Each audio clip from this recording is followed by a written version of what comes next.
How are you today, Laurie? Oh, She's muted. She's not connected yet.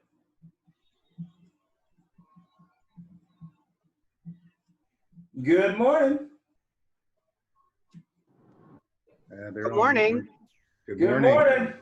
Welcome. How are you guys? We're good. How are Terrific, you? I'm good, thank you. So we're gonna go into we usually do a video now between, it'll probably be a little shortly before 8 till about 8:05 because it takes time for people to get on, especially on a Monday. So that, and then thanks for the questions, Kim. I put the ones in that I could. Lots of questions. Well, Kim, it's like midday for you. What time is it there, Kim? Is it 1? You're muted. There we go. 12. Noon time. It's noon time. Okay, cool. Yeah. I had to freshen up my makeup. Yeah, me too. Noon time it gets dull. There we go. Yeah, I have the same problem, you know. Oh, goodness. What are we to do? So we have a video we're going to be playing this morning, which is, I spent a lot of time looking for videos on F&I, which is kind of interesting. And this is one from, I guess, a U.S. early morning news show with an expert talking about F&I, which is kind of interesting. Oh, boy. Yeah. So it's nothing crazy, but, I think I was actually surprised that there wasn't a video on the history of F&I. Like, I think that would be a great topic, someone to talk about on YouTube. We do a quick video on that because there isn't any that I could find. On the history, yeah. Yeah, I mean, there's ones on history of auto, but I know it was created. I think a Ford store initially in the U.S. created it. The son of the owner, I think, created it initially, but I don't know much more than that. Yeah, it wasn't that long ago. Well, it was the actually 80s? 96 was when I started, and it was brand new to have it in the dealership. Okay. I remember they had just hired a finance manager. The banks did it off-site for a while, and then they ran the departments.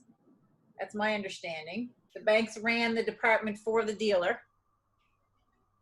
Then the dealers took over. Well, I remember back in the late 80s, Kim, do you know Harvey Cohen? No, I don't. Now, Harvey Cohen's a trainer, been around a long time. He's with First Canadian now. And I knew Harvey, well, I know Harvey personally, but I went through a few of his courses, and I remember him saying there was a dealer in the US back in the late 70s, and they found how the salespeople were always throwing in F&I products just to make a deal, pro packs, because it only cost them $87, and they'd say it was worth $1,000. I'll throw it in and make all that money. Right. And, gosh, I remember when I was a kid, dealerships had time managers. And all they were was somebody sitting in a back office there that they'd throw a credit app in front and they'd arrange the financing. Yeah. Well, I remember I worked for Brian Fisher years ago now, and he said when he first sold cars, she doesn't have audio. You're on mute. Mute. She's on mute? Yeah, Laurie, you're on mute. Unmute. I'm not on mute. Now you are. You're off mute now. There we are. Okay, I sending questions to the platform. Okay, first of all, how do we want these screens? We just do some technical things first? Is this how you want it? I've got a bookcase here. I can twist it a little bit here. That's fine. That's fine. Okay. And you have the ability to share, so you can share content. You don't have to ask me permission. So you have the ability to do that. So if you opt to do that, that's okay. Your call there. Okay. Hi, Kim. I'm going to say hi to everybody because I don't know you guys. Hi, Jeff. How are you? Hi, Ian. Hi. Thanks again for the invite. Thank you for this, too. This is really awesome. I do what I can. Sorry for the late details. My fault. I might have to do getting late info. So Yeah, that's okay. As long as you get it, that's what's important. I'm just gonna send out that, and I'm gonna start this video shortly. So we did have, I think 71 people say they were gonna attend from LinkedIn, and then I've sent out a reminder email. I'll do one more post. So we should have, I think, a sizable show based on response versus last week's one. So. yep, and I did not know that we were going to be able to share information, like actual, like physical information. Yep. So I'm on my mobile where I don't know that I can do that easily. No problem. You can always send me any documents that you want to share with the group, and I can post those on the website. So if you had a slide deck or any information you want to share, that's fine. I'm going to do it right now while we're all chatting, okay? I'm going to just twist this way, and I'm going to do that real quick.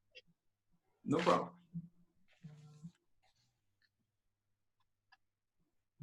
Yeah, it's amazing how many people do Zoom from their Yeah. mobile. Yeah. You got to remember, in the States, here we use the term cell. Down there, it's mobile. Yeah. Well, mobile's huge. It's a huge area. So I'm going to start this video. I'm trying to remember how long this thing is. I'm going to start this video in about 2 minutes-ish. So it's basically an interview show, Kim, just so you know, and they're talking about advice on finance offices, what you should do. So that's the kind of the topic. And it's actually a pretty cool video. There were some really interesting ones online that I think as a finance manager, you should watch because clearly customers are watching them. Judith, can you hear me? Yep. Okay. It keeps muting me. I don't know why. Ian, your email address real quickly? Ian.nethercott@me.com, or you can reply to the one I just sent. At what? Me.com, me.com. I'm in a format that doesn't remember things. I got it in my... So it's my first name dot my last name at me.com. At me.com. Okay. Yep. Yeah. It's also on my LinkedIn profile if that's easier for you.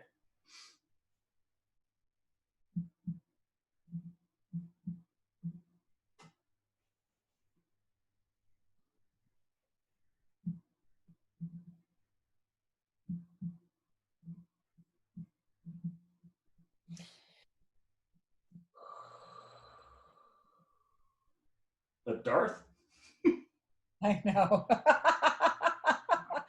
I have to admit, I just finished my workout about a half hour ago, so a little sweaty and breathing heavy. You look great and you don't sound it at all. I got the workout glow on. It's acceptable. So, yeah. A little flush, it looks like you're all happy to see everybody. Ian caught me taking a Darth Vader breath. Kim, where do you live? Nova Scotia, Halifax. I want to come up there sometime soon. Oh, you have to, and you have to come in the summer. We'll take you boating. I'm a big... Well, is there going to be summer left by the time we're all out of like restrictions? It might be right back around. Laurie, where are you located? I'm in Charlotte now for the last few years. I'm from the north, so I always still say I'm from Chicago, but I'm located in Charlotte. Well, because I've got your webpage open, your LinkedIn open, and a few things in your webpage say Florida, and then your LinkedIn says Charlotte. So. Oh yeah, because I worked for AutoNation for 5 years up until a couple years ago. So that's funny that pops up. Yeah. Well, you know what though? These days people are all over the place, and I'm a child of the planet. Yeah. LinkedIn knows everything. What I love on LinkedIn is you were viewed in private mode. I always get a kick out of that. Secret people? Yeah. Why not? Yeah. Let's see. Because Kim might be at the gym. Try to. We call those stalkers.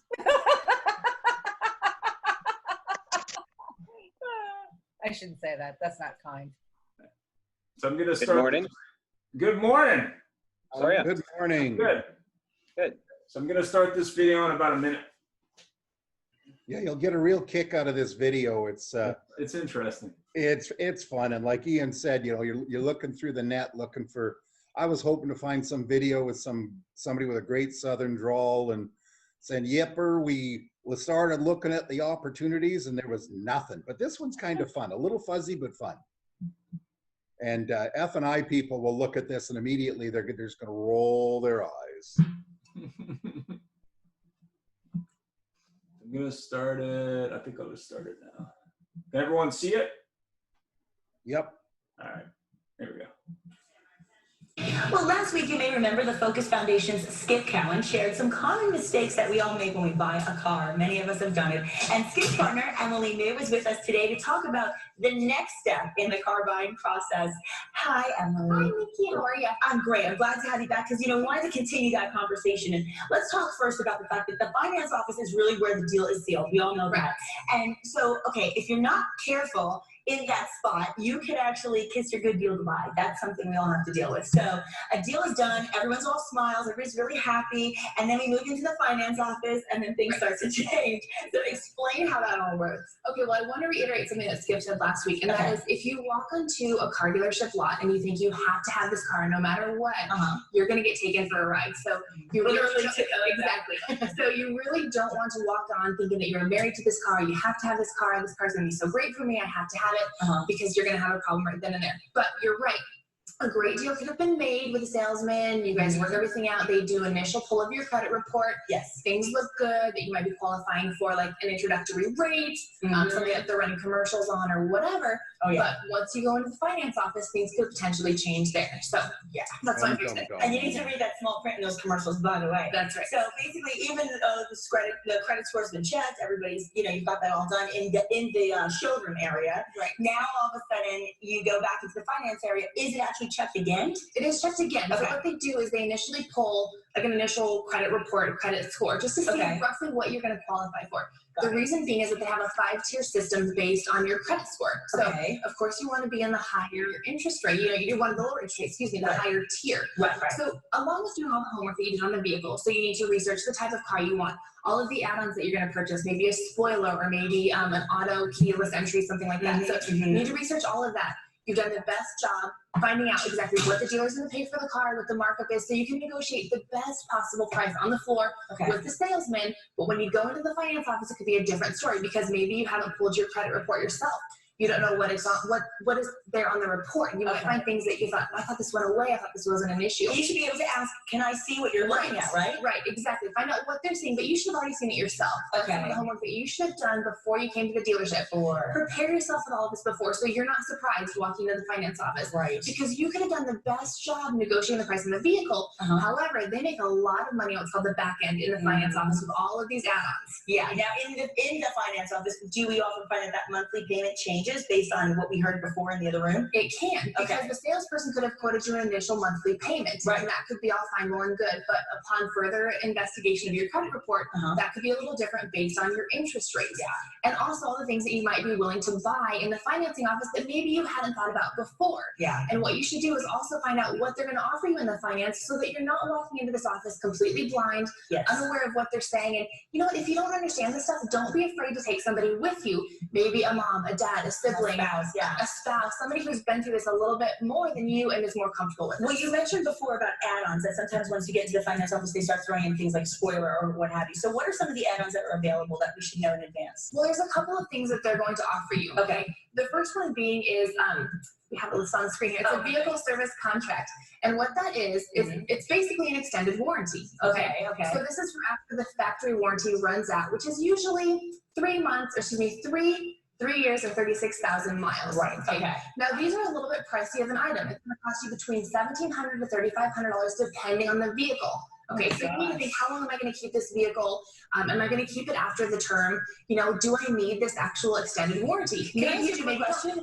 Is that decision predicated often on whether you're on a leased vehicle versus a vehicle that you're buying? It really could depend. I'm not sure the details of certain leases. Maybe they will require you to have that, but a lease usually is going to be shorter than 3 years, shorter than the factory warranty, in which case I don't think you need to worry about it. So I think about when I did this personally, the make and the model of my car was pretty solid. It didn't tend to have any issues. So I thought, if this car is built as well as I think it is, I don't need to buy this. It's pretty expensive. One less thing to add on. Exactly. And keep in mind, all of these add-ons, if you're financing the vehicle, You're paying for the add-on plus your interest rate. Exactly. So the cost that they're quoting you, actually, if you do the math and you add the interest, it's going to be a lot higher. Oh my So keep that in mind. So with a lot of these add-ons, if you really want them or need them, it might be wise to purchase them. Aside from the deal, just pay cash for the items. Now, another add-on that I know is the gap insurance. What is that all about? Right. The gap insurance, I think, is a huge must if you're going to finance the vehicle. So what this basically means is if you're upside down in the vehicle, which means you can have negative equity. So say you trade in a car, it's not worth as much as you thought, or you don't put down a big enough payment, you're going to do what's called upside down in the car. You owe more than the car is worth. Okay? Got it. That's basically what it means. So let's say that you bought a $15,000 car, Nikki, and a week later, the car gets hit, okay? The car is worth $15,000, so you're paying $20,000 with your interest rate because you're a little bit upside down in the vehicle. Right. If you get hit in that car and it gets totaled, how much do you think the insurance company is going to pay for it? Oh, no. The $15,000. Yeah. They're not going to pay the $20,000 They're not going that to pay you're that owing. extra. Yeah. Right. So that's what the gap insurance protects you. It covers that gap, which I think makes total sense. It does make sense. However, there are other places that you can buy it, okay? When you're in the hot seat, when you're in the finance office, they're going to make you think you got to buy this right now. You got to do it right this second. But you don't have to. You don't have to. See, You don't that's have a good to. tip. That's a good Yes. tip. Go to your insurance person, contact your insurance company. You can buy the gap insurance there, Okay. usually a lot cheaper. Okay, see, that's a great point. Now, what about the tire nitrogen? Okay, the tire nitrogen, I'm a little bit skeptical about. Okay, why? They claim that it's going to improve your mileage. Yeah, it's going to be better for the wear and tear on the tires. You know, I haven't seen any proof that this is actually true. Really? So to me, I'm okay with the air in my tires just the way that it is. But they can scare you. That's the Scare thing. you. They can scare you. But you know what? Again, take somebody with you. Be prepared. Have your mind made up about these things. Exactly. Do research. If you think the tire nitrogen makes sense for you, then that's fine. Personally, I'm a little skeptical on this one. Okay, now we talked about gap insurance. What about credit insurance? Credit insurance, to me, this is something you want to avoid because credit insurance is something that everybody's trying to sell you, including your credit card company. Right. Basically, what they're saying is, you know, if you become disabled, if you have an accident or something happens and you can't work, this is going to protect you so that we don't take the vehicle away. So what I would say in this case is if you're really concerned about this, if you have dependents or other people in your family that are going to need the vehicle, have a life insurance policy in the event of your untimely death. Do something that will pay off the vehicle first. Credit insurance is expensive. You probably don't need it, so I would avoid that one. Okay, that makes sense. And finally, let me talk about GPS because we all feel like we need that now, and that's a big popular add-on. So what do you think about that? Well, I kind of want to echo what you said last week. Most people have it on their phone now, Yeah, so you probably don't need to worry about it. So unless the GPS already comes installed in the vehicle, you probably don't need it. Yeah. If you really think you need GPS, in Albuquerque we don't. We've got the mountains. Those are a great director. You don't need to worry about if you're lost. That's right. You always know which way is east. If you really need GPS or if you're going to be moving to another city where it's a little bit difficult to navigate, go to Best Buy, go to a regular retailer, pay for it out of pocket. Remember, all of these add-ons, they're going to cost you more with interest, so you have to do it. You have to think about the interest. Are there any other add-ons that we should be aware of? You know, there's all sorts of different add-ons depending on the vehicle. But you know what? Find out what makes sense for you. Look at all of these items before you go into the dealership. Okay. See what they're going to offer you because you don't want to be pressured by the finance officer who's saying, you got to buy this right this second. We've all been in that position. That's right. Emily, that is such good advice. So good morning. Morning. Good morning, all. Hopefully everyone enjoyed that video. Just so you know, I scoured the internet for videos on F&I, and I was really looking for one that had, you know, some interesting content, but more importantly, one that added some value. There's a lot of videos out there that I think are somewhat negative, but more importantly, it's probably a good idea if you work in finance to watch some of those videos because customers surely will be. This is one, I think it's probably from the mid-90s, somewhere from the US, but I thought it was interesting. So just as a thought starter. And as is typical on AutoHub, I wanted to also put together some book recommendations for the week. These are a few that I've read. Give and Take is Adam Grant. If you don't know Adam Grant, it's a great book on just working with people. Sorry, I just got minutes of people. Robert Calandini, if you're not familiar with Robert, he's actually interesting because he backs up everything that he writes about with research. So he ironically wrote a book to help people avoid salespeople, which is kind of interesting because it talks about sort of the science behind why people do things. Influence is another one of his books that talks about, you know, how you can influence people and why. Influence is a good book. Yeah. And then Negotiating with Giants is an interesting overall negotiation book. Obviously, we work in automotive, so negotiation is part of what we do. This has a lot of different negotiation tactics in all industries, but it's a good overall book. So just a few, you know, folks that you might want to check out from me. So welcome again to AutoHub with our new co-host, Jeff Polo. If you weren't on last week, Jeff was on his first show, so he was, I guess, the virgin co-host. Making money from this? So Jeff, maybe you can tell us a little bit about your experience last week. Thanks, Ian. I had quite a lot of fun. Wasn't sure. I'd watched obviously some previous ones and wasn't sure what to expect. And I found it really quite enjoyable. And I see a lot of participants there that I knew, and some really good input from people. And of course, we had two very good people in the HR side of the automotive industry. One in training and kind of recruiting, I'll call it, to a certain extent. And the other one, Sandy, involved in the actual HR end. And it's very interesting as we connect on this platform, there's people from all over, and how there's so much is so similar, whether you're from here in Vancouver to the Maritimes where Kim is, down to the States where Laurie and Sandy from last week are. And it's really quite interesting. So I quite enjoyed it. It was a lot of fun to be here and there, and looking forward to it keeping on going. Yeah, and for those of you who don't know Jeff personally, he's got a lot of years experience in the business, including in management and in retail, and has been around the business for, I don't want to guess, but a while. I'm going backwards. I'll cop to 20 years. So some housekeeping items for AutoHub. This is our meeting, not my or Jeff's meeting. Please mute or unmute yourself. Click raise your hand and we'll call on you. I'm going to be moderating the chat box. So if there's a question that you want to ask to one of the guests, feel free to do that. There's a wealth of knowledge on the call, so let's share and respect each other's time. We ask that AutoHub participants be open to sharing ideas and be okay with others using them.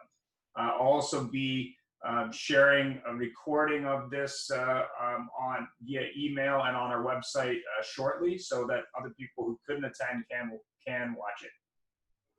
Absolutely no selling on the call, please. Open discussions with a focus on improving business. We value your input. Speak up and bring value. Brainstorm ideas, ask questions. Be respectful of everyone's time. We are all busy professionals. Stay on topic.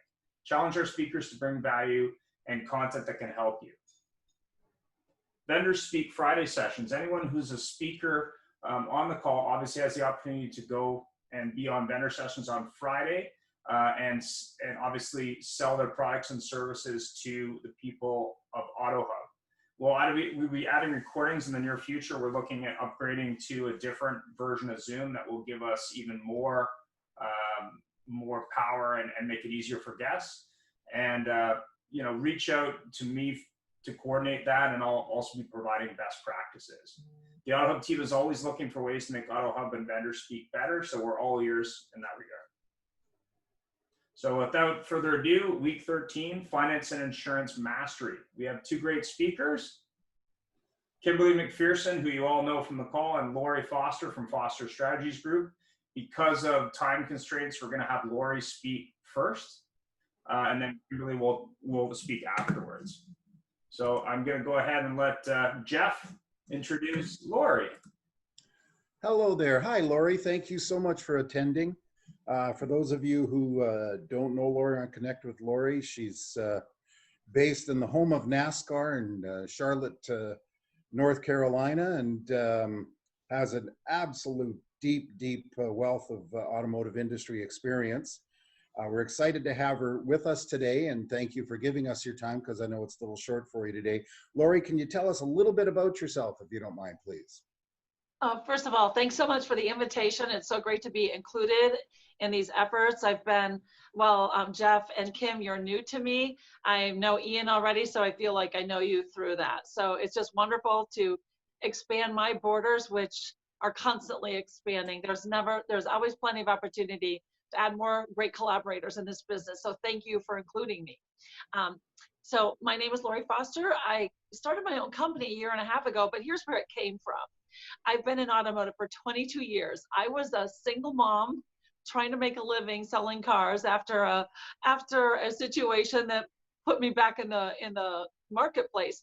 And I found out in automotive very quickly that there was just a lot of inefficiency. And I truly think, folks, that came from my being a mother and a business owner with the father of my children. So I looked at it like, what is even going on here? But there was something about it that I loved. I loved the spiritedness. I loved the willingness, but it was all operating in so much chaos that as I jumped through the next steps in my career, I thought I have to have a plan. I can't wait for the plan to show up for me. And also I happened to be guilty of being female in the late 90s. So that wasn't a great thing. At that point, I see a lot of changes happening. But so I very clinically took an approach to every day operate, no matter what my role was. Like I was the owner of the place, not even the GM, or I was somebody offering consulting services and training to them. So that's how I approached all of this. So long story short, I had the pleasure and the privilege of getting some really great jobs after 12 years in automotive retail, which even furthered and deepened my desire and commitment and the realization that this problem wasn't at the individual locations I'd been at, but it was systemic. But my passion for the business and the people was greater than ever. I'd been exposed to truly tens of thousands of people that I spoke to a year. And then I was put into place at AutoNation, the country's largest retailer, in a variable ops capacity. And then here I am at 300 different stores trying to help them and looking at, even inside an organization as large and powerful as AutoNation, those same gaps existed. So even corporate superstructures weren't doing the job. So a year and a half ago, I launched my company focused on people, performance, and profitability. I execute that from carefully thought out strategies. So that is, that's my approach, and that's part of what we're going to be talking about today. So I hope that helps you and the audience know me just a little better. Perfect. Thank you very much. That's it in a nutshell, as the saying goes. So a question for you. How do you think today's dealerships are leveraging their F&I departments? Because there was a period a while back when everything was around F&I, and now where do you think it is? So I think that we've always looked at F&I and sort of put a halo around them, if you will. Like those guys over there, they make a lot of revenue per copy. They get treated very special. And I think we've just accepted that whatever they're doing is enough. That is no harm, no foul, no disrespect to the work that got done or the highly driven people behind it. But we have to ask ourselves what broke down there. So how is the department not getting leverage then? Nobody's asking them tough questions. Nobody's looking at them and saying, not what you did, but what could have been possible here. So when I focus on, I focus most on variable operations. I go into fixed when it's performance and process, but please don't throw a wrench at me. I'm done. So, but when I look at the performance of the people, the leaders all the way through, the salespeople, which I'll always have a huge heart for, and I look at like, there's a gap out here. There is a truly a black hole of leadership when we look at our variable operations departments. Why do I say that? You're asking, what are we leveraging? Those people that we call managers and directors, they're tucked in their offices. They are immune from the daily sales meetings. They are immune from the ongoing training. While they have their own very specific training, we're not asking them to show us what else they can do. We just applaud them a lot for what they did, even saying things like, great job, Kim, you're at $1,500 a copy, without really even knowing, is $1,500 all that there was? Or was it less than, or was it more than? So when leaders don't have a real clear understanding of all of the levers and tools and training that should be going on with those departments, we get some serious gaps. That's become more evident as we look at some of the current situations we're in. Perfect. No, that's a very good viewpoint on things. And again, so much down there is the same as up here. There's so many new tools out there. There's digital software, there's solutions, there's all these things. What do you see happening as a result of these items being purchased by dealers and placed into practice at the dealerships? So I think there's, number one, I love the willingness right now to even talk about these things. I love the willingness to even entertain some of our vendor partners out there who are bringing great solutions. But where we see a breakdown is there's a difference between willingness and the ensuing actions and results. There's a difference between writing the check for it and truly having the hearts, minds, and souls and the words of those people using those tools all in alignment. So huge opportunity for all on this call for greater awareness of what are these tools even for? Does everybody even understand how to use them? Do they see how not to use them? I think there's some false sense of comfort that dealers or GMs have that, well, we bought these tools, but as with most tools and my webinars, we're only using maybe 3% of that tool's capacity. So I think we've seen some, but I will say this, the direction is right. It has to start with willingness. So willingness is just such an important key. But what I don't see is the depth of understanding. And I think the fear is still in place for a lot of our finance managers. Like, if I do too much with this, am I putting myself at risk? And while I would say an absolute no, we cannot ignore human emotions such as fear. So I think you're saying, are they leveraging them? I would say they're beginning to, but they need a lot of coaching and training from people like all of us to maximize those new tools and softwares that they're using, that the customers are enjoying. The customers are enjoying. It's very interesting how you mentioned that they're being purchased by dealers, but you also mentioned the users. And, you know, it's very interesting, your insight into that. Everybody I talk to now is saying, oh my God, it was so dead. And suddenly business is great. You look on LinkedIn, so many people are saying, we had a record-breaking June. We're knocking things out of the park. Individual salespeople are posting, I sold a gazillion cars. And so we have an uptick. A lot of us believe it's temporary, but we're seeing that this pandemic is shifting people's shopping patterns. And what do you see in the data about the processes, the profitability at hand with this? So the first thing I would start with is a baseline for truthiness, as Stephen Colbert says. So let's find out what really happened. Last June, a year ago, was not a spectacular June. So first of all, and I'm digging in later, so what are we measuring it against and why? I always look, I do not look at 1 month trends. I look at minimum of 90-day rolling averages. So whatever today is, July 13th, 12th, 13th, I roll back to April 13th, right? I don't look at any individual slot, because what we're seeing right now, Jeff, unfortunately, is so many high fives, yet the news that I'm looking at on my screen over here is saying it was not a great month. The direction is not solid. So when we look at data to make decisions instead of this emotional, again, you'll hear how many times I use the word emotion, because we're doing this on adrenaline and emotion and gut and feel instead of knowledge. So knowledge will not dictate that we made a significant difference by being the recipient of pent up desire in the marketplace and a lot of fear in the customers, like, I better do this now in case this happens again, which the close downs are already happening. We're far too quick to bask in adulation and adoration for what we just did, instead of saying, did we really change the hearts and minds of our people and our processes? Or did we scramble, which I personally have so many wonderful friends still under the rooftops. I wrote a little thing about them the other day on LinkedIn, just feeling for their work on the weekends, especially in the midst of all of this. But when we take a look at how much of that was really on precise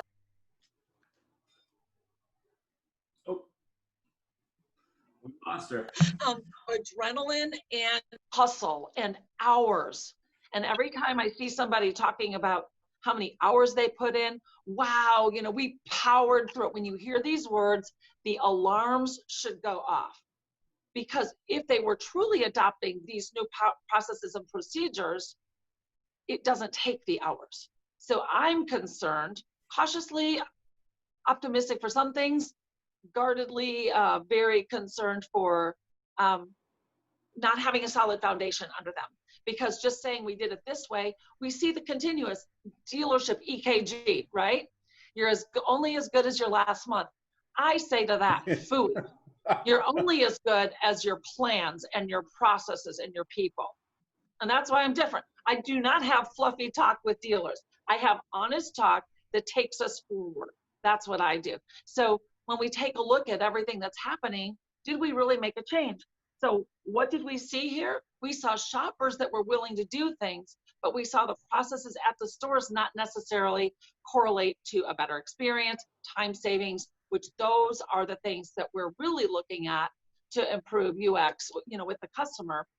So I would say to any dealers on the line, take a look, like how long did the process take? How much back and forth was there? How much confusion? Because some of these customers still had to make a purchase. What about when they don't? Again, what about when they don't? It's very interesting how you mentioned the line about how many hours I put in, because last week that was in part of our discussions, we were talking about hours that people put in and sort of that they use the hours as some sort of medal on their chest that I worked 70 hours, but woohoo. Moving on that, by the way, I do have to say, Jim Nauman, you have the greatest backdrop behind you there with that old Corvette. So good for you. How did you develop your concept, Laurie, of evolving the role of finance? Well, because thanks for that question. That's a good one. Because again, I support variable operations and I take a look at, even if it's not perfect, who's proactive and who's reactive. And I look at and I built out a model that I forwarded to Ian, and it will be accessible to anyone that wants afterwards. But I took a huge audience at AFSA, the conference in Las Vegas. All of the leading automotive industry bankers were there. And I thought, what do they need to know? They need to know what's really happening, because they're wondering why they're trying to sell product or cars to dealerships and why they're not seeing the upticks. I heard about, targets that were getting missed and why, the struggle to get to the goals. So all of this amalgamated into, we're not integrating the finance department early. And when you hear early, typically, even from some of the finance trainers out there, they just say early is like, hey, walk up to Ian and Kim, the customers in the showroom, and shake their hand and say, I'm going to be doing your paperwork. Phooey to that also. That is so late. Like, the customer's done. The customer's done, and you're just saying hi while you wait. So early interaction is required. And let's just say, Jeff, I'm just going to have you be the BDC agent. Where are you on the organizational structure for the dealership? Where are you? Bottom of the totem pole, Probably right? way down the bottom of the totem pole. Right. So let's think about this. Let's think about this right now. And I'm going to kind of do this formula that I had online. Here's a funnel, right? We have thousands of people contacting us, right? Thousands and thousands every month. Or they're visiting our sites and they're looking for information. We have hundreds that actually contact us. Fair? Hundreds contact us. Who do we have talking to the hundreds? BDC people. So the lowest on the totem pole are talking to the masses. What are really common questions that they ask? How much does this cost? What do my payments look like? What interest rates do I qualify? In addition to like availability and vehicle condition, there are a lot of questions that we either slap those people's hands for answering them, or the people answer incorrectly, or they don't get an answer at all. Is that a fair set of circumstances? Yeah. And these are the lowest paid people in the dealership, the lowest time on the job, and the highest amount of customers. Okay, already, there's something wrong with that math. Then we drop down to, they get to the showroom, who are they dealing with? Or they get TO'd to a salesperson. Now they're dealing with a salesperson, only slightly higher pay, even maybe not, with depending on traffic flow, only slightly higher influence at the dealership, only slightly more time on the job or none at all. And yet these people, that's all the customers see. Then we get into the showroom real quickly. I'll go fast here. The sales manager now, how many sales managers really interact? Not just breeze by or wave or I'm Jim Smith. I'm a desk manager because I sit behind a desk and I manage a desk. If you need anything while Laurie's running her tail off finding a car for you, let me know. Do you want a coffee? And that's it, right? Only until we get to a TO situation, which then usually negotiations have begun and we've already left money on the floor. Finally, we take a look at it, at our, who do they go to last? The finance managers. And who does finance talk to? Sold or unsold customers? Sold. That's it. And that's why we say finance, all due respect, because I know this is a finance call. They get irritated when we say you're shooting fish in a barrel, but I will just say you're selling now to the sold. You're not selling to the unsold. So I flip the entire pyramid on its head. And I would have, like, Kim, you're a finance director, let's say. I would say, Kim, you're going to comb through, or the BDC is going to be free to come to you and say, they're asking finance questions that are over my head. Or it's even different. The dealership just agrees that when there is a finance question on the table, that in addition to the nice response I'll send as a BDC person, automatically it's in Kim's workflow to say, hey, by the way, I'm Kim. I'm the finance director here, and I'm thrilled to answer. Most people have lots of questions at this point. Are your concerns around payments, interest, whatever? You know, I'm an open book. Ask me anything. And right there, you set the tone for an entirely different opportunity with that customer. So, Jeff, I hope this is helping. Is this helping? Because I've got one more piece to it. Is this helpful? Well, I got a quick question for you from the group. Some of the industry are suggesting that customers want one point of contact in the dealership, i.e. sales consultant. Does desking, closing, and F&I, is there any thoughts there on how that's changing from what you're seeing there? I would have them think about this. While customers say that is what they want, what happens when they don't get what they want? Interesting. So the thought of that's another topic, like one price. There's so much sizzle around that conversation, yet I don't see depth to it.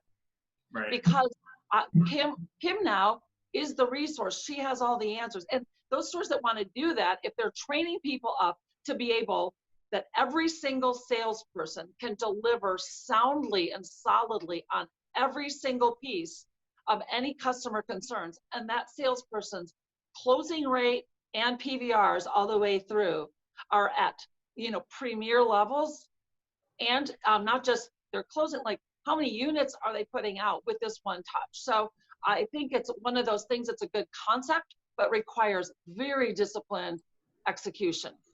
Right. But it's a great question. Yeah, it was just a question from the floor. So we're at halfway point. So thanks very much, Laura. We're going to go ahead and get Kimberly into the conversation. So I'm going to introduce Kim. Kim has been a member on AutoHub for a while. Oops. Where did it go? That's not what I look like. There you go. So there's Kimberly. So Kimberly's been a member of AutoHub for quite a while. Has worked in F&I training in the subprime part of the business for quite a while as well, and has been talking a lot about sort of the evolution of sales as we went through COVID. So I wanted to, obviously have her talk more about that, but also what she's learned as traditionally subprime has been kind of a bad word in the industry, but also the fact that subprime has always been somewhat remote as a process. So actually has been well thought through as we go, into this area, as it's always been kind of remote. So maybe you can start with that and introduce yourself a little bit more, Kim. Sure. Kim Macpherson. I started in '96 selling vehicles at a Toyota dealership. In 2005, I started helping dealerships set up and optimize their non-prime department as a training company. And then just last year, we opened up Buy It Smart Auto, which is not a dealership. We partner with dealerships. And basically, we've taken the training one step so that our agents can help our dealers sell their vehicles, their protection products, and use their banks, and ultimately work in tandem with their team to help them take the ultimate and hands-on training. So what we've been noticing, I guess, is that number one, that, just to review some of the problems that are right now in the industry. And what I find is that talking to dealers, sometimes we forget to take a look at what are the actual problems that we're facing, but one step further, what are the actual problems that customers are facing? So we all know that with COVID, most dealerships have had to take a look at, how do I retail online? Because quite simply, customers are not walking into the dealership at the rate that we're used to them walking into the dealership. And another problem we're facing is that pre-COVID-19, 40% of Canadians have less than perfect credit. So I've been saying this for 10 years plus. I mean, the percentage has been shifting. It's not getting better. It's getting worse. And what has happened in dealerships is that when we take a look at how we're dealing with our customers versus how dealerships want to handle customers, is the dealership still wants to send the customer down the traditional way of selling vehicles, which only works for a customer with perfect credit that walks into your showroom. Wow. So I have a question from the floor for you. What? I have a question from the floor for you already. Okay, bring it. The online retailers from Carvana, CarMax, and Vroom all have a one-person transacting online. How will dealers compete and differentiate in the relationship? And I know you've talked in the past about how dealers are already losing some of their customers in the non-prime category because they don't have a process that's really tailored to that specific segment of the market. So maybe you can comment on that. 100%. It's not as difficult as we want to make it out to be. What they're doing is listening very intently to the customer.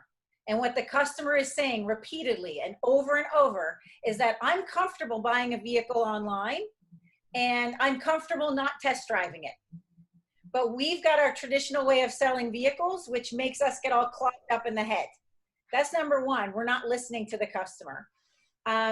Number two is, if we take a look at the Carvana mode, any of the online transactions right now, we've been doing this in non-prime for years.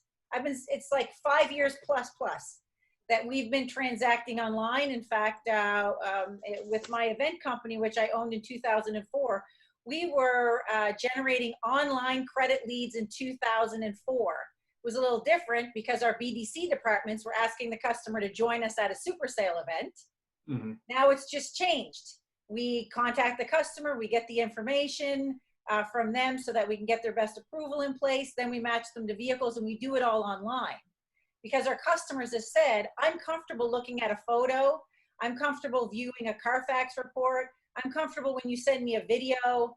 And if it meets my budget and my needs and there's no BS, I don't have to go dealership to dealership. I feel like I have a good deal and you're going to drop this in my driveway.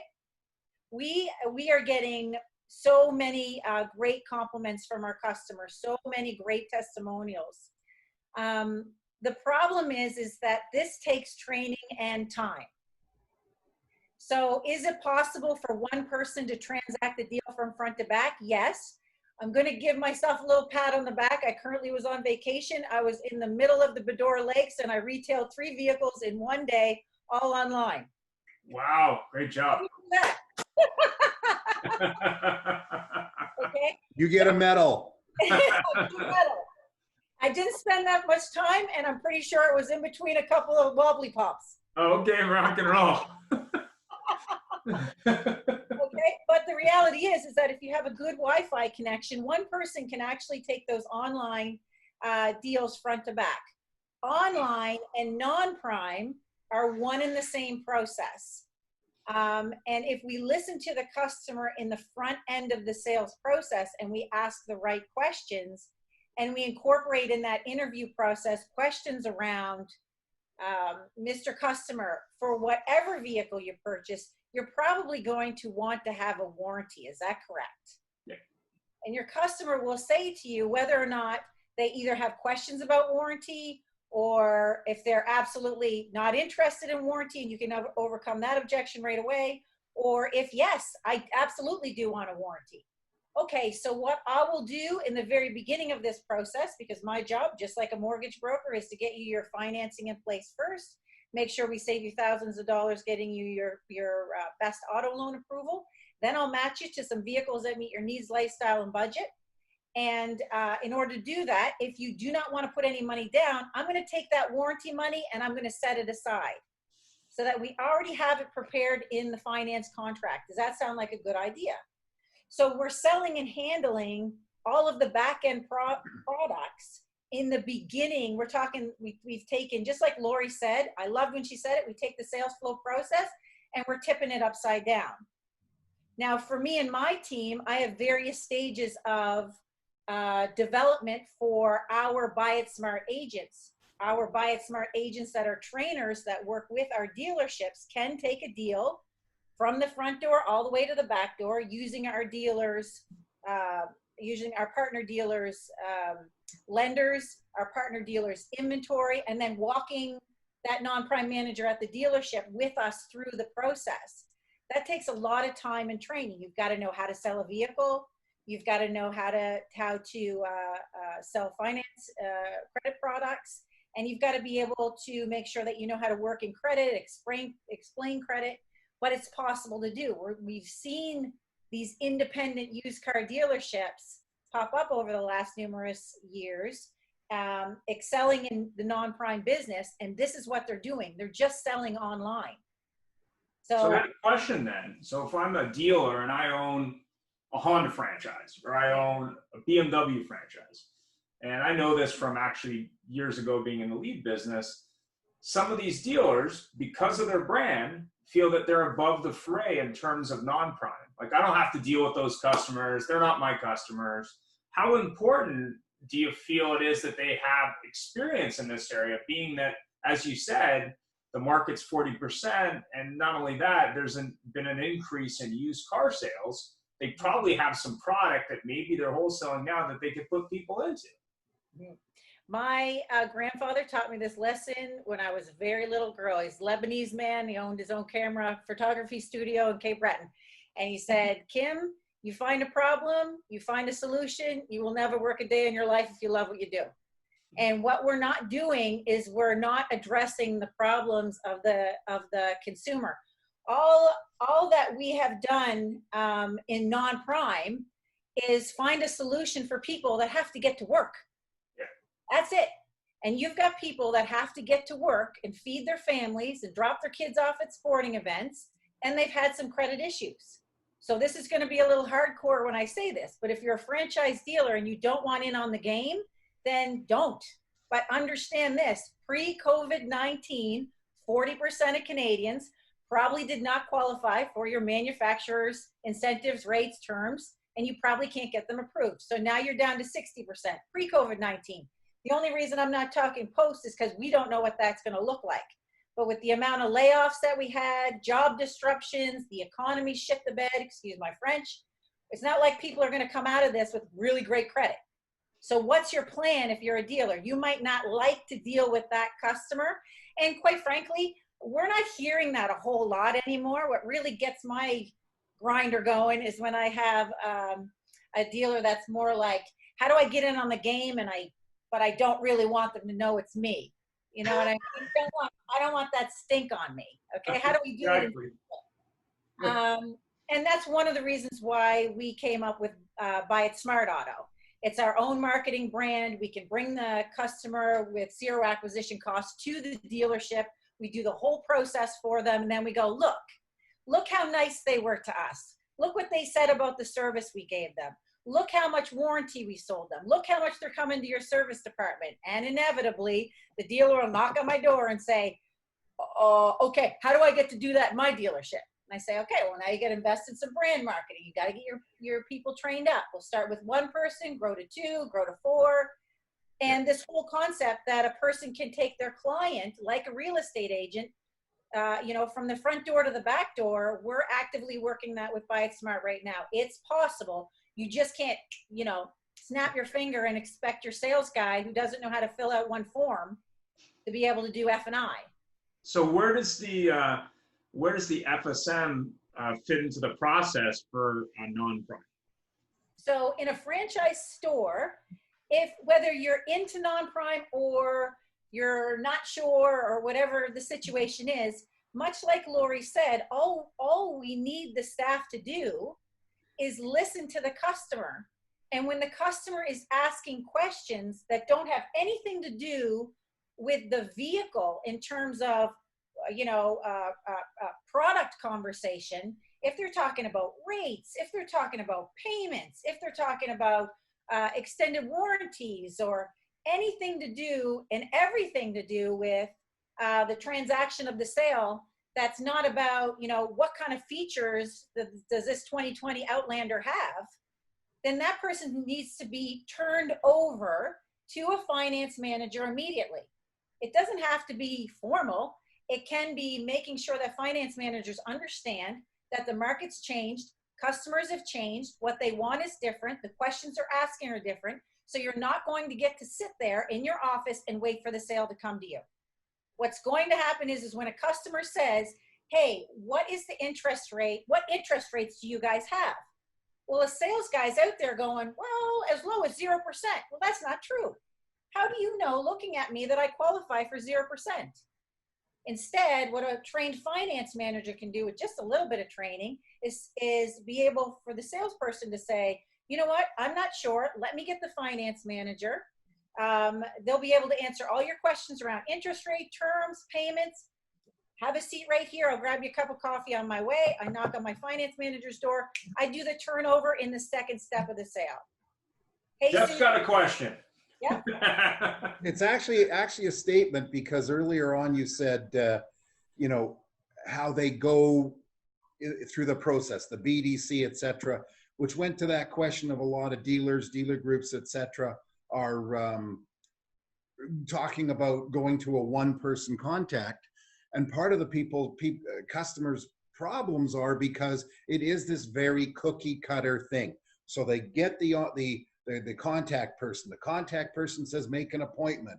Then they come in, they see a salesperson who's the next lowest person on the totem pole. Then the manager goes by and looks away, but says, oh, hi, I never saw you here. Then they negotiate. The manager maybe gets involved in a deal and they negotiate. Then they go, and pardon my term because I go back far enough, to the girl in the back, and all of a sudden everything's stacked up against them, and that person gets to say, gee, Madam, Mr. Customer, you just don't qualify. Exactly. So I really like that. So thank you. I think Jeff, to take you back, I've got a few years, unfortunately, in the business as well. I love it. But you go back far enough, and if you think of why F&I was actually put into place, it was to clean up the paperwork to go into the OEMs and make sure that they actually got funding and all kinds of things. Because it all used to be single point process anyway. The salesperson used to take everything right through to start and stop. And then I think a few performance groups got involved and suddenly said, well, if you put $800 a copy on the books, then what you do is you separate that process and you hold these people accountable. And then they all started making sub 200, and then they all got lazy, and they'd all refused to leave their office. And we're now just going back to where we were kind of late 80s, when the business was a single point of contact anyway. And you would go pick up the check, you would make sure the tires were properly done from parts, you made sure everything was done from start to stop. So it's been done, it's been proven. That the joy of it now is, once we get over the elitism that's in the office, we have better tools and equipment to actually do that job better and smoother. I don't think we need to be worried about it at all, to be honest. No, I think it'll happen with time, and it needs to happen where, your desk managers take more of a supporting role as a trainer, where your BDC is hearing from the desk manager, because the desk manager and the finance manager understand the qualifying questions. The customer says on the phone, what's your guys' interest rates? Actually, interest rates come with people and their credit. Do you know what type of interest rate you qualify for, Mr. Customer? That can't piss anybody off. No, I'm not sure. Well, that's no problem. I'm going to book an appointment with Susan. Susan's our finance manager. She's going to find out what type of interest rate you qualify for. We'll find out how much money the bank's going to loan you. We'll match it to some vehicles that meet your needs, lifestyle, budget, and bank approval. How does that sound? Whoa! I'm telling you, customers love this. Well, and I think to build on that a bit, Kim, I think one of the struggles that everybody's having right now is they assume that the BDC is exclusive to the BDC. There's no reason in the world that a sales manager can't take an hour shift in the BDC equipment to contact everybody that was in his dealership last week, or whatever the case may be, and actually reach out and say, hi, how are you? What did you need? What didn't you get from us? How can I help you? Rather than that $15 an hour person reaching out. And I think there needs to be more thought put into who's talking to who to support what you're saying. Because if you have a 2-week employee earning $15 an hour reaching out to your customers that were in your store last week, that's your problem, because you should have someone else using that technology to reach out to those people. And I think that's part of what your process is, Kim, as well. And Kim, I had another question here. What's the number one thing a dealership can do to increase sales and profits right now? Flip their funnel and listen to the customer. Be open, I think, is a better term to flipping the funnel upside down. Be open to hearing the customer when they say, what's the payment on this? That the desk manager stops the process and doesn't quote a payment unless we know what interest rate the customer qualifies for. There's only one way to find out what type of interest rate a customer qualifies for. And I always give the customer the benefit of the doubt that they know what their credit is. But 90% of people, and I don't know, that's not a real stat. When I talk to people, if I talk to 10 people, probably 8 of them have no idea. Out of those 8, 3 of them are going to have great credit. And then the rest of them are going to be somewhere in that mix of not perfect. So most people today, when you ask them the question, you know, how do you, and the question is based on the question from the customer, because inevitably in the first 2 steps, one of the knee-jerk questions from customers for years and years has been, what's the price? What's the payment? What's the price? What's the payment? So let's get ready to answer that question. Right. I'm just suggesting you don't lie. Right. So, fair enough. Right. And if a salesperson thinks they can answer that question, they're sadly mistaken unless they know what the customer, you know, one of the factors of the math equation, as I say, we're just teaching, I say that to customers all the time. That's how we get the gross profits that we do. It's just math. It's a selling price, your trade in positive or negative equity, the interest rate you qualify for, if you're putting money down or you're not putting money down, and we calculate the equation. Right. $350 a month. Why don't we do that math before I show you the vehicles? That's why if you want to be at $400 a month, I'll show you cars that are at $400 a month with your warranty and your gap insurance. Yeah, keep it simple, right? Don't complicate things. Keep it simple. And the other thing that I guess is my last question, and I'm sure other people from the group probably have questions, but why do you think so many dealerships struggle with non-private online sales? What do you think their challenges are there? I think it's twofold. I think change is hard. It takes time. I think dealers are afraid to invest the time and the money that it's required to develop a whole new department in a dealership, and that's what this is. It's a whole new way of selling. It's different than we've ever done things before for most franchise stores. And the fear is what if I invest in all this training and my person goes? Right. Right. What if I invest in all this training and it doesn't work? What if I invest in the marketing and my person leaves me, or they don't really know what they're doing, or they're not good at it? Right. And so to facilitate that, that's why over the years, when we've done the training, we've done it hands-on. When I teach a sales manager how to train his team, it's not behind a desk. There's the customer. Go say hi right in front of your rookie. Hi, welcome to XYZ Motors. I'm Kim and you are. Come on in, take a seat. What can I help you out with today? What are you here for today? You know, and start from there. Show your rookie how to do things. It's the same thing in each piece of the business. Sales managers need to know more about what's going on in the finance office, and we've got to prepare the rest of the team. One of the things that I've learned over the years is that a very attractive non-prime and now online sales front to back type of representative comes from your sales floor. They're eager to learn. They want to make more money. Not everybody, but there are people out there waiting for their shot to sit in that office. And if you can put hustle, which comes from your sales floor, in behind the knowledge of how to do finance and the young skill of being able to retail on a phone with a Wi-Fi connection, then you got something really golden, and you can start to definitely build a team that's not segregated. I don't believe the future of automotive is that we have all these different departments. I really do think that inevitably, one person is going to be able to take their customer from the front door to the back door with a lot of admin support, probably in different directions. But that's the way I think it's going to play out. I think it's interesting your comment there, Kim, because it's alarming the amount of times that people would say, let's phone everybody whose warranty is about to expire. Let's have F&I make those calls, and let's see if we can't sell some extended warranties. And you print off this list of 100 people and you hand them out to your F&I, and absolutely nothing happens. And that is money sitting in the bank. It is there to be had, and there's a percentage there, 10%, 15, whatever the number actually is in your brand or your percentage. But it's alarming that we hand that to those people and we say, just make some phone calls, see if they're up for it. They're still servicing with us. They still have their car. The warranty's about to expire, blah, blah, blah, blah, blah. And not one phone call gets made. And go ahead. And not to, I think that the other thing that I notice in franchise stores is that prime finance managers are maxed out.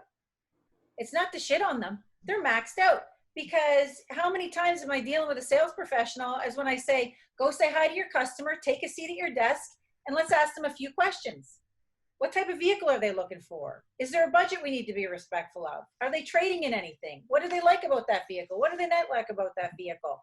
And take 15 minutes to qualify the customer better leading into the sales flow funnel. Do we need to get them financed first? Or do we need to sell them a vehicle first? And that's all dependent on the answers to those questions, which a sales manager, should be involved in. What happens is our sales professionals, for the most part, end up being untrained. They're skipping through the steps. They're bringing napkins to their finance manager still. I'm like, you accept a napkin? A napkin deal. Joe, 2020 Corolla. Oh, hell no. Get the hell out of my office. Right? And the finance managers are having to sit down with the customer and do the whole sale process. So I say, teach the whole process. And when you do that, the other people, the winners will step into the ring and they'll say, teach me to do that too, please. And the other ones that don't want to work won't work. It's like, get in the game or get out. I don't really care. I just want to know who you are so I can focus on who are the ones that, that I need to help. So we're running a little tight on time. Great conversation. Special thank you to Rick and Brandon, obviously. Next week's show is going to be on marketing and automotive. Barry's going to be speaking from White Glove Performance Group. Thanks, Barry. And I'm still trying to figure out who's going to be on from Kijiji, but I'm pretty confident we'll have someone from Kijiji. I just got to stick handle the PR and everything else. So it should be an interesting show on marketing and automotive, and also on customer process. Vendor Speak Friday sessions, maybe Jeff can talk a little bit about that. Well, so Vendor Speak is basically, as we know, this platform is no selling. And today on Mondays. On Friday, we invite all the vendors, all our presenters or whatever to contact us. And actually we can spend some time on Friday where they can sell, where they can present their products to our subscribers, for lack of a better term. And we encourage anybody that's, Kim, Laurie, Sandy last week, Paul, etc., reach out to us and take the advantage of having a platform that for the moment is free. And as we get more and more into this and people know what's going on, and there's a great opportunity to meet people. And Friday is when you can turn on your what you've got to offer. And as we've been saying all day today, is everything's at the moment is progressing online. I don't know myself where it's going to be once we get out of this whole COVID situation, what will happen. So far through all the years, Barry, you can probably attest to this, as the industry's gone through changes, we've reverted back to the good old fashioned ways too. So here's an opportunity to reach out, whether you're in Truro, Nova Scotia. I'm not sure if you're in Truro or not. That's what popped into my head. Or Charlotte or whatever. It's Truro. You can reach out to somebody in Plano, Texas, and help them out there too. So that's I think it's a great opportunity. Ian? And we will be adding some more stuff to the website. We're going to have Everyone who's spoken on the show, we're hopefully going to get business cards from them and have them listed. Going to be improving past episodes in short clips as soon as we have the time. We did set up a YouTube channel, so that will be filling up with more content, and we're going to be doing more on Facebook and Instagram soon, so stay tuned. Thanks for taking the time today, and respect. Does anyone have any final questions? No questions? I don't think anyone has any questions. So is there any final thoughts from our speakers? Hi, it's Laurie. Hey! Stay on. I was handling other things, so I went on mute. I want to say how grateful I am for this audience and for Kimberly. I listened to Kimberly's entire presentation, and so I'm going to make sure I'm connected to her afterwards. Thank you. Thanks, Laurie. Thanks, everyone, for having me. Thanks, everyone. Respect for time. Have yourself a great week, and we'll see you next week on AutoHub with Barry and Kijiji. Thank you for being here, everybody. And still great backdrop, Jim.